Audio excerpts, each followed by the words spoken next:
And can you imagine what that attack has done for me, on me, and the 540 individuals in the Centre Valley organizations and their family? That is an example of harassment and bullying. Dr. Chanduka was quite aggressive, but I think that what she was trying to get across was that Harry landed this bombshell without telling anyone at Centarbly about it. So suddenly their founder has resigned, but nobody at Centarbly knew about it. So she was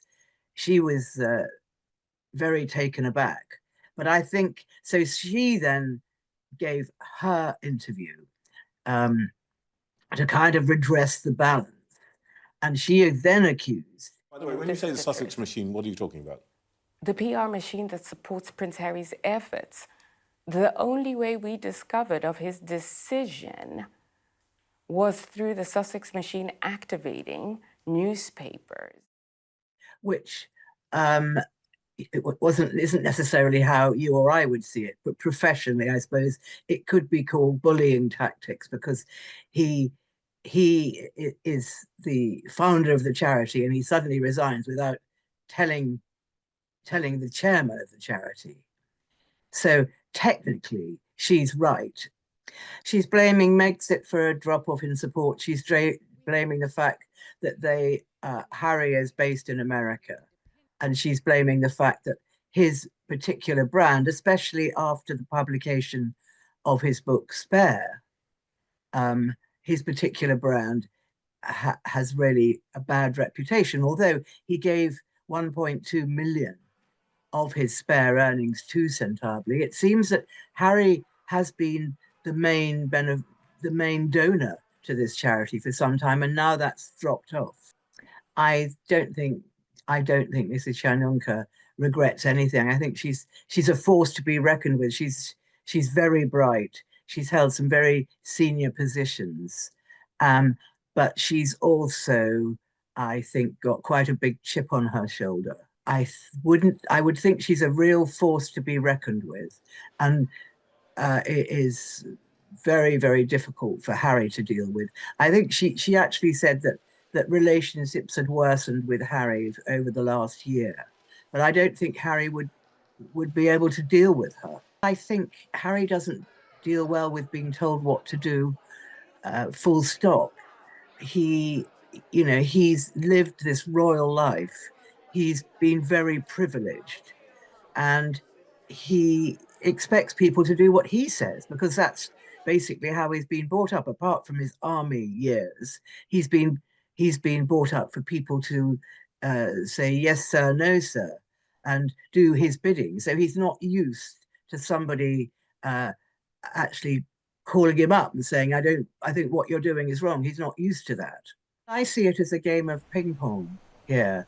I think that the chair lady is bringing out everything she can, and she's accusing I think it's the board of trustees more than Harry, but of course it reflects on Harry. So she's throwing in the racism card. She's throwing in whatever she can, because remember, she's a lawyer, and she pulls things out of her hat and Harry is really got very little chance up against somebody like that. So she's going to say all kinds of things, and he just has to rely on his legal team dealing with it. I'd be very surprised if Harry had said anything that had racial overtones. I think he must be so well schooled in that by now. I don't think he would, but she sees it differently. She sees this as racism because of who she is, and that is not what Harry would do intentionally. Maybe unintentionally he has, but I think it's quite a big slur to throw at Harry. Maybe she sees the way the trustees are acting as misogynistic and racist. I think that Harry probably won't say very much more. I think what he is hoping is that Mrs.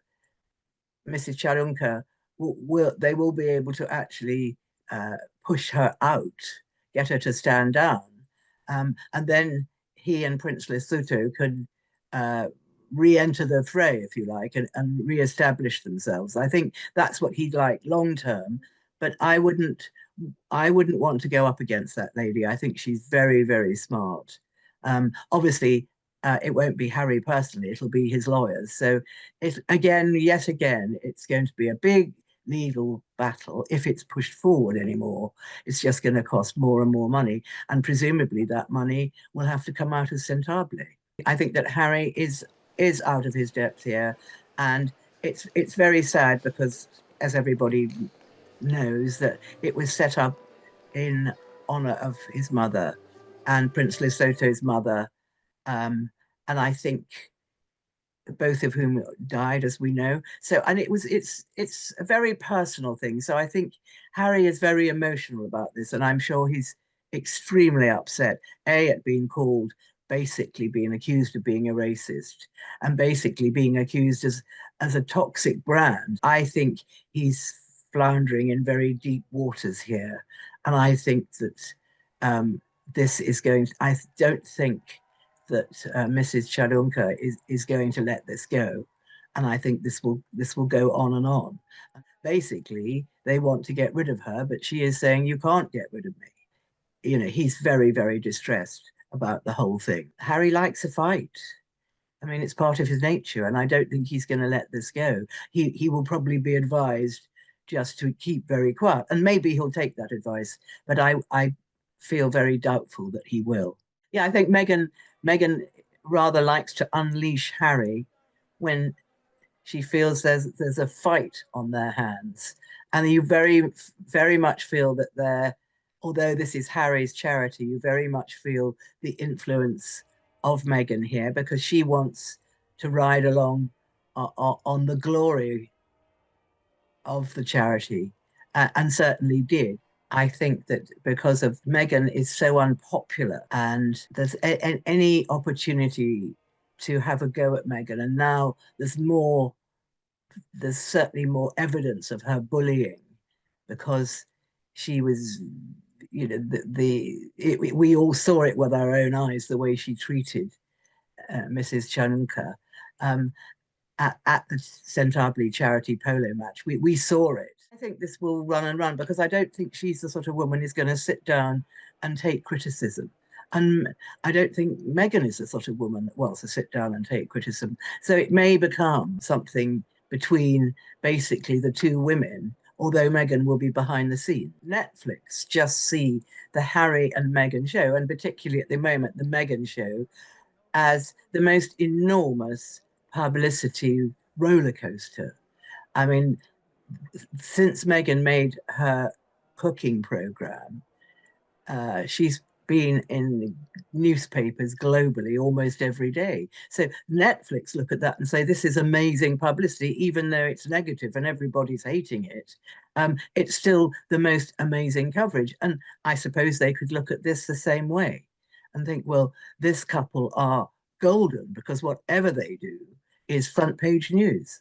They don't want to be seen as controversial. They want to be seen as doing something clever, but they're only ever going to be seen as doing something controversial, because whatever they do seems to be a bit of a slippery slide, because people are going to pick holes in it. But they're controversial. Everything she does creates an enormous amount of publicity, as with Harry. And I think in the world today, that's probably what Netflix are banking on. I don't think they have had a honeymoon period. I think they've had a very difficult period for the last 5 years. But what they have harnessed is this controversy that they create every time they open their mouths. And certainly in America, that is a very valuable asset. So I think that this particular controversy about Centably is personally very galling and very, very upsetting for Harry. And I think he's gained a lot of public sympathy over this, because it's quite difficult to understand who said what and why this has happened. So people just feel sorry for Harry. So I think all in all, I think that they will trundle on, and I think who knows what will happen next. They're an unknown. And I think the fact that they're an unknown, I mean, they're not unknown, but whatever they're going to do next is unknown. And I think that makes them interesting. and it makes them viable.